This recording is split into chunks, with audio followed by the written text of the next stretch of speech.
আসসালামু আলাইকুম সুপ্রিয় বন্ধুরা, কেমন আছেন? আশা করি অনেক অনেক ভালো। স্বাগতম জানাচ্ছি আমার চ্যানেল টেস্টি হোম কুকিং থেকে। চলে আসলাম অসম্ভব টেস্টি একটি রেসিপি নিয়ে। আজ আমি কাঁচা আমের টক ঝাল মিষ্টি আচার বা চাটনি তৈরি করে দেখাবো। এখানে আমি 1 কেজির মতো কাঁচা আম নিয়েছি। এই আমগুলো কাঁচা মিষ্টি আম। তো আপনারা চেষ্টা করবেন কাঁচা মিষ্টি আম নিতে। টক আম দিয়েও করা যায়, তবে কাঁচা মিষ্টি আম দিয়ে করলে আচারটা কিন্তু অনেক বেশি সুস্বাদু আর টেস্টি হয়। তো আমগুলোকে আমি একটি প্লেটে সেজে খোসা ছাড়িয়ে নিয়েছি। এখন আমি এগুলোকে গ্রেটারের সাহায্যে গ্রেট করে নেব। তো আপনারা চাইলে কিন্তু এই কাজটি বটি দা দিয়ে করতে পারেন। গ্রেটারের যে মোটা অংশ সেটা দিয়ে আমি আমগুলোকে গ্রেট করে নিব। তো বন্ধুরা, একটি লাইক দিয়ে ভিডিওটি দেখার অনুরোধ করছি, আর ভালো লাগলে আমার চ্যানেলটিকে সাবস্ক্রাইব করার অনুরোধ রইল। লাইক কমেন্ট শেয়ার করে পাশে থাকলে কৃতজ্ঞ থাকব। তো আমের ভিতরে যে আটি, ওই আটিটা যেন এই আম কুচির ভিতরে না পড়ে সেদিকে খেয়াল রাখতে হবে।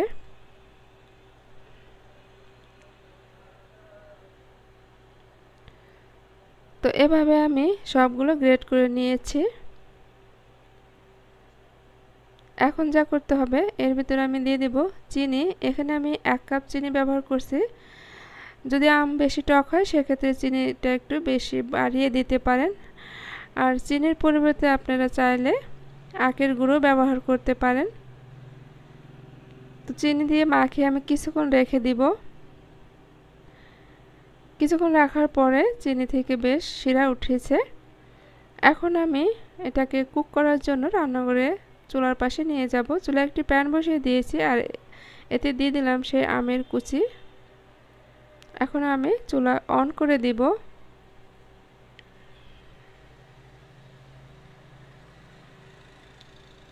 চুলাটা অন করে একটু নেড়ে চেড়ে দিব।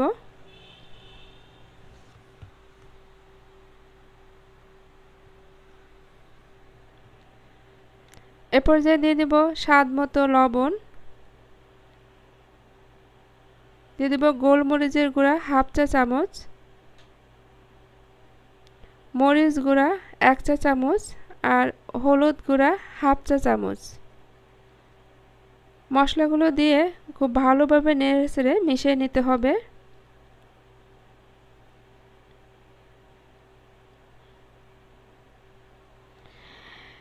এভাবে আমি প্রথমে হাই হিটে কুক করে নেব। তারপরে যখন এটা ঘন হয়ে আসবে তখন আমি চুলার আঁচটা কমিয়ে দিব, আর অনবরত নেড়ে এই আচারটি তৈরি করতে হবে। তো এরপর যে প্রায় হয়ে এসেছে, আমি প্রায় 30 থেকে 35 মিনিটের মতো এটাকে কুক করে নিয়েছি। এখন আমি দিয়ে দেব শুকনা মরিচ আর 5 ফোড়নের গুঁড়া 1 চা চামচ। এটাকে আমি ভেজে নিয়েছিলাম, ভেজে নিয়ে গুঁড়ো করে নিয়েছি। তো এইভাবে একটু নেড়ে আমি নামিয়ে নেব। এটা তৈরি করা হয়ে গিয়েছে।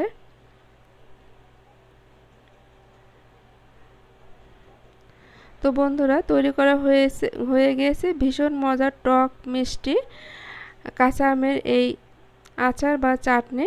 এটা কিন্তু 6 মাসের মতো সংরক্ষণ করে রেখে খাওয়া যায়। এটাকে কাচের বয়মে, শুকনা কাচের বয়মে সংরক্ষণ করা যেতে পারে।